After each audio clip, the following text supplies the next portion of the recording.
Okay, so I got to the restaurant. He was already there. You know, I walk. I mean, it was a small restaurant. It was one of the small ones in Huntsville. So I walk in. I see him. We greet. He uses a chair to get up to shake my hand, and you know, we greeted. Had a really nice date. Really nice time. It was a really good conversationalist. He was really smart. Like it was just really refreshing to talk to somebody. And I like immediately friends on them. I'm like, we can be friends. I don't see anything romantically happen with us. And, you know, I think you're a great dude. I like talking to you, you know, but, you know, I wish you well, whatever. Was it because he was in a wheelchair? Yes. Okay. So, because I'm shallow. I don't think that's shallow. I'm saying. I'm shallow. That comes with a lot of responsibilities to take on, I think. I'm not speaking from a personal standpoint, but I just think that if you meet someone who is already disabled, that's taking on. Well, no, not so. I mean, it wasn't a disability part. It was all of the accoutrement that goes with that. Like, I'd be getting up in the middle of the night having a pee. I'd be to fell over your wheelchair. Like, not if it's parked outside. How you gonna walk around the house? Do you hobble around like the lady who I'm gonna get you stuck and just hop around on one leg? Like, what are you doing? Why would you trip over the wheelchair if it's on his side of the bed? Well, the whole bed is his. Like a very fancy big wheelchair. That probably took up a lot of space. Okay. It wasn't that big. It was no. And then he walked me to my car at the end of the day. He walked you? Well, he rode. No, we didn't ride together. He accompanied me. You rode on the back of the wheelchair stand. So I walked the next. Can you describe the walk to the car? Was it a fast speed or like you had to slow down your pace? I want to know, like, or did you have to speed up your pace based on? Y'all ain't shit. Not a remotely shit. Real question. So you said he stood up to meet you, right? So we like lift him up. His chair stands up. Oh, okay. So when we got ready to go to walk you to the car.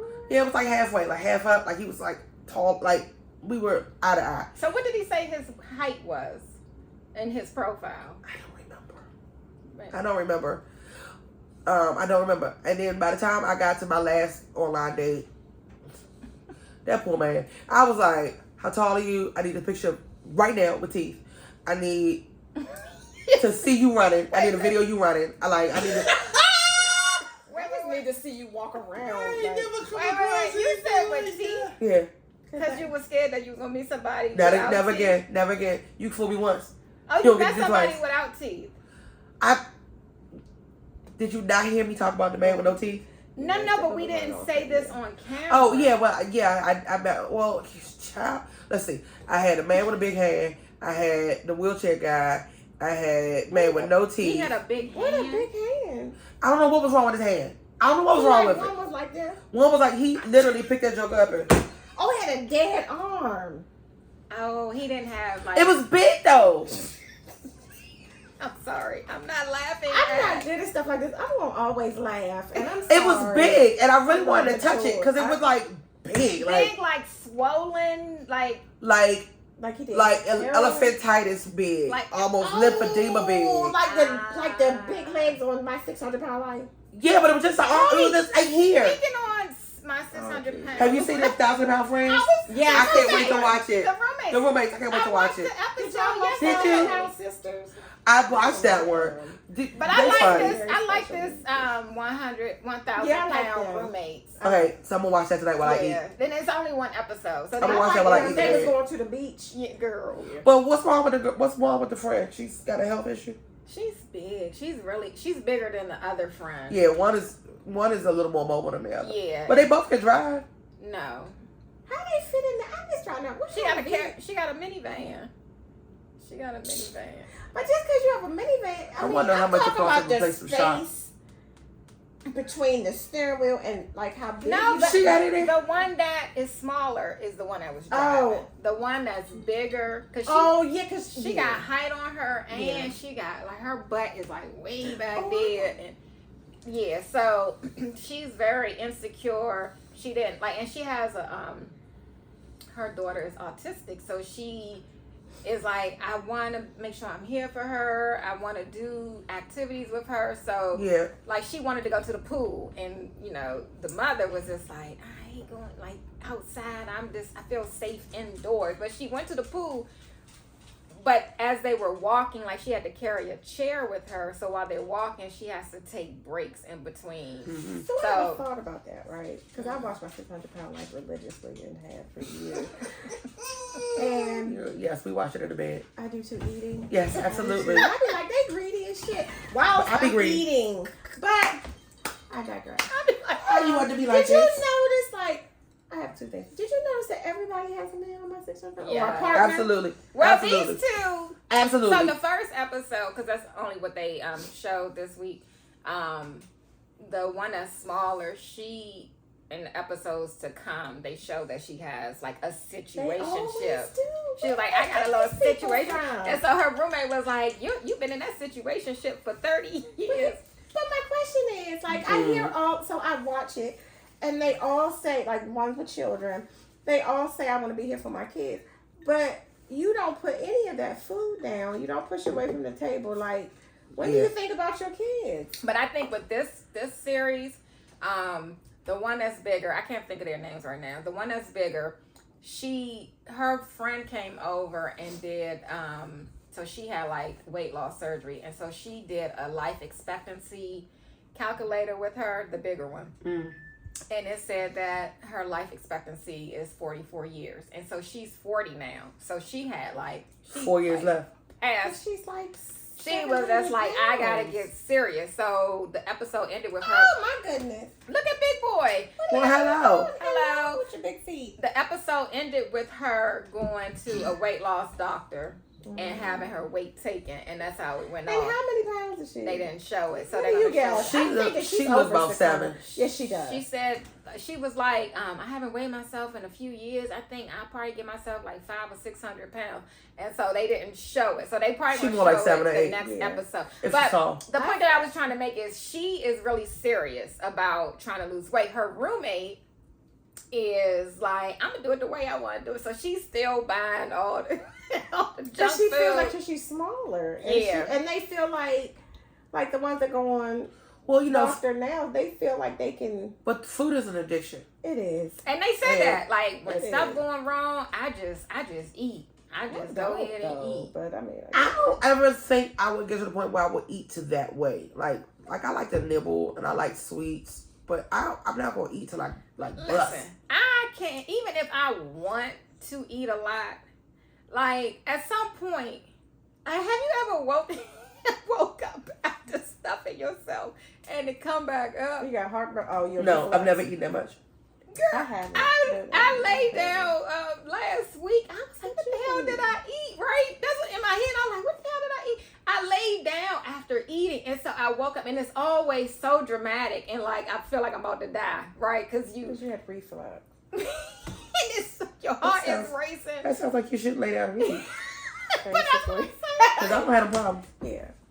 That's like you. I lay down, eat in the bed, and fall asleep with food in my mouth. Rasul used to do that, right, my son? And during the pandemic, we had a telehealth visit, right? So we sit at the table, but he tells the doctor he feel like he got congestive heart failure. And I'm like... Did I ever tell you about the time I thought I had prostate cancer? Was your prostate? No.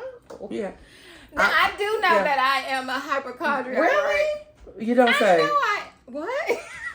Like, I never would have guessed. I told mommy a couple of weeks ago that y'all said that I was high strung. You really are like the most. You do the most every time. Nevertheless. Why would they say that?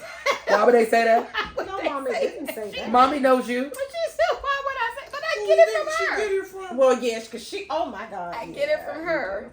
But you are I one of didn't the. Oh, Jesus Christ. I didn't put the thing in. This is James. Oh shit. is it recorded? It's recorded. Well, it should be fine. What is that? The bottom to the microphone. The microphone's over there plugged up anyway. Okay. Oh my I'm God. sorry. I saw the it editing with job this you're gonna one. have to do for this. I'm gonna edit that out. Okay. Anyway. Recorded it in sounds. So We've done that You before. are really one of the most high-strung people I've ever met. What is high strung to you though? You.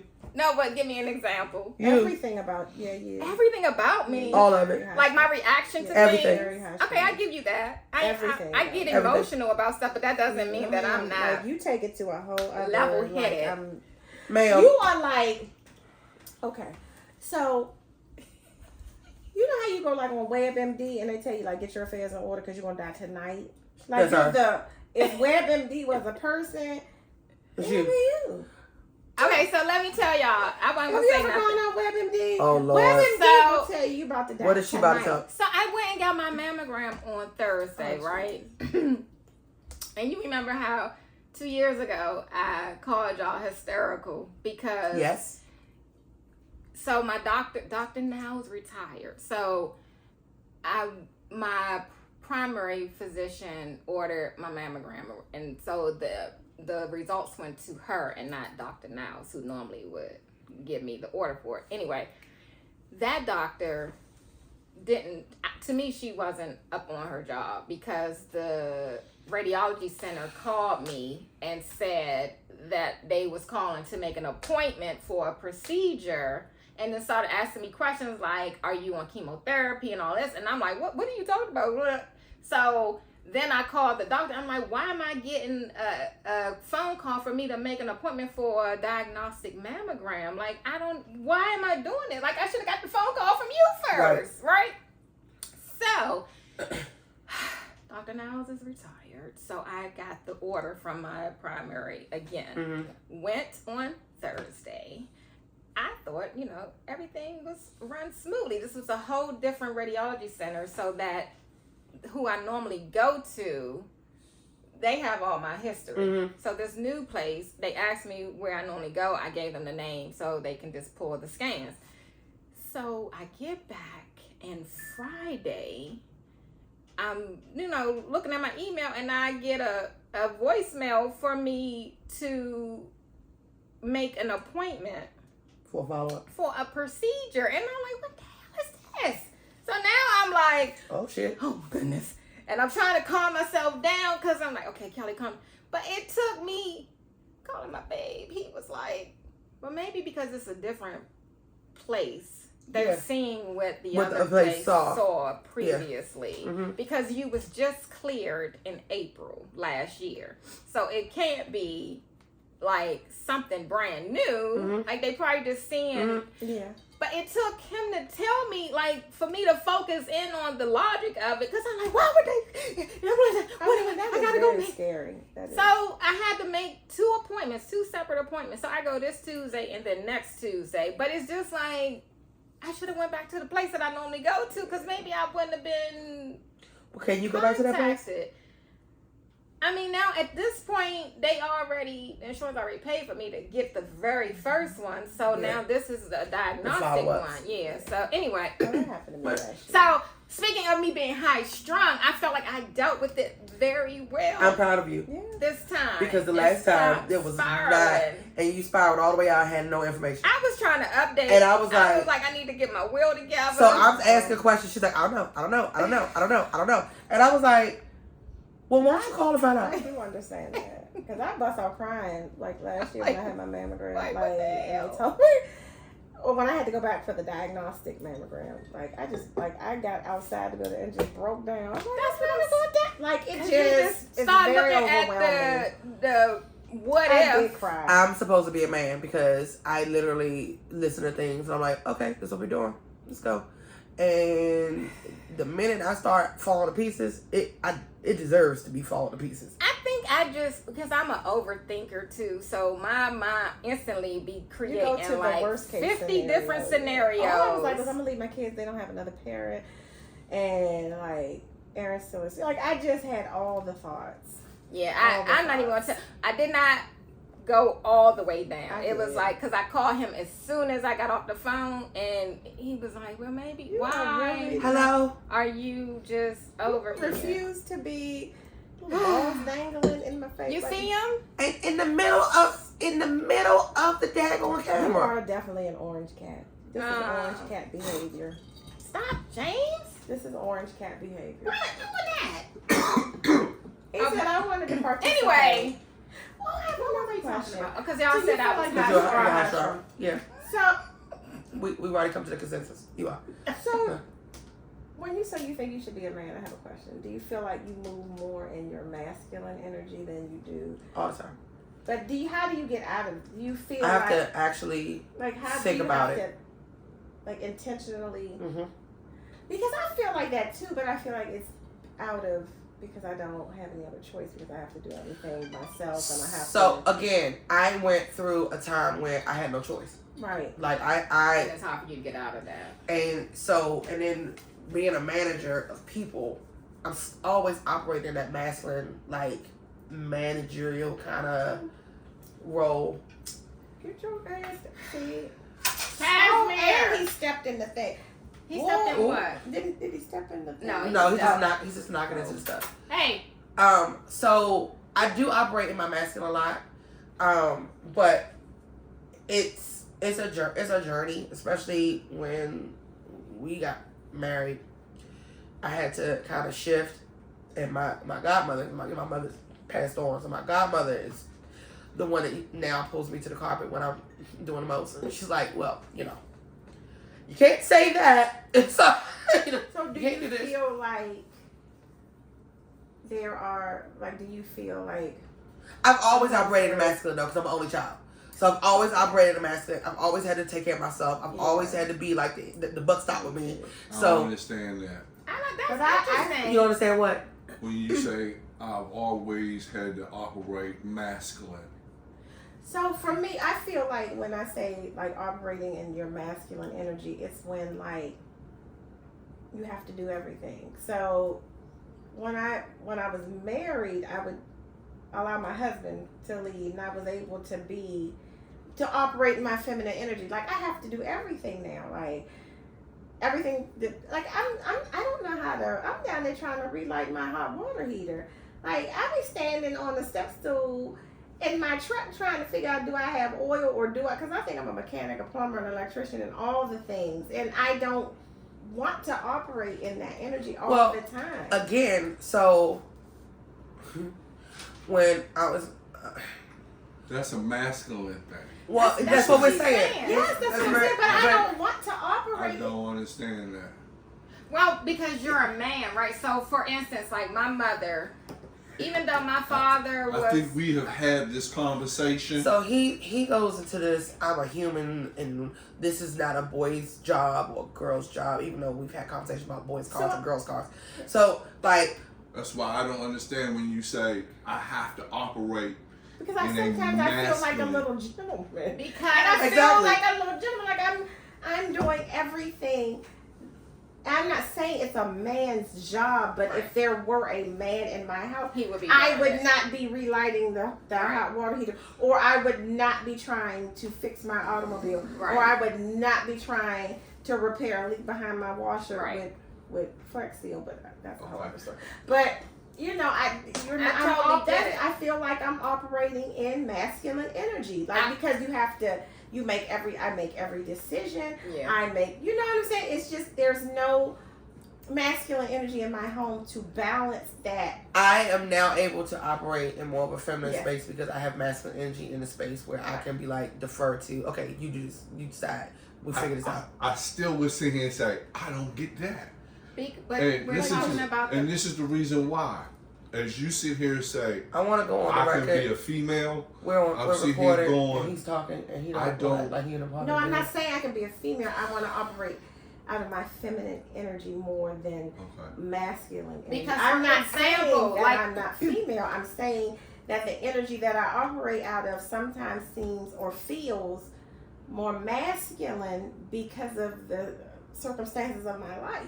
Because, for example, if you, at this point in your life, a man comes into your life, it will be hard for you to automatically relax and let him how to do that. Take over and be like, I don't know how to do that anymore. I'm taking your car to go get the oil change and get the spark plugs changed and everything, because you automatically just do it. So it would be harder for you if someone came into your life now because you're already doing it. No, I don't think it would be. I think no, it would be hard for her to let it go. I don't think immediately. so.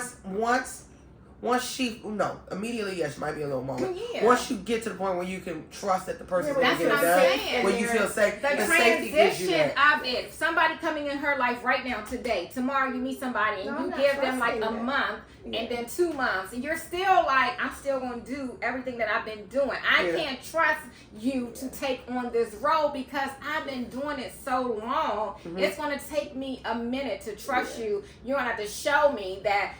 Give me the chance to be like. You also got other variables too because you got kids. You got two. I'm still sitting over here going, I'm lost in that. Because you're a man, so you're not going to get it. So, you're not going to get why. Listen to what I'm saying. I'm a man. I don't get you supposed to come home and cook my dinner. I don't get you supposed to come and wash my dishes. That's not what she's saying. That's not what we're saying. Listen to me. I hear that. But I'm also hearing you saying, I'm a woman. What are you supposed to do as a woman in the house versus a man? Because a man is not there right now. So we're doing all the That things. is what we're saying. So it's about taking on every responsibility. Yes. Like, every responsibility. We're not talking about the simple things It's not of, saying, like, you gotta, who's gonna cook or who's gonna clean. No, and that kind of because stuff. we both did that. I'm not saying that. I'm saying when I say you're operating out of masculine energy, that is, again, you make every decision. You do. That's me. You do everything. It's like You're checking when it's time to take the car to be have the oil change and the spark plugs done, and your timing belt needs to be changed. And then you're the one that's looking to make sure the water heater.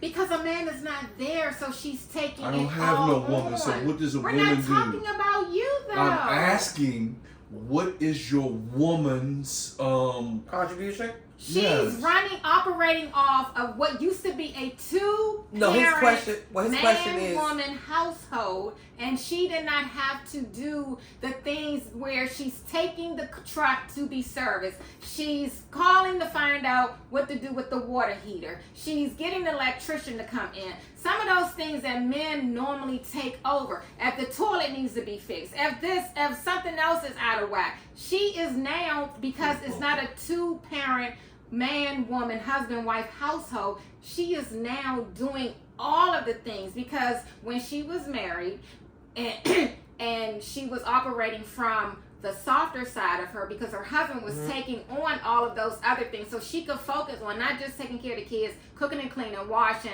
the clothes and folding them, but she was also able to go out and be in the garden and do that real feminine, soft feminine era shit where she is building, growing stuff in the garden and not having to worry that, I only got 20 minutes to do this because I gotta go take the truck to get the appointment to get the truck serviced, because I still gotta go to work next week and I can't operate off. I don't understand that, because I'm going not from a man's perspective. I'm going because this is shit I got to do every day.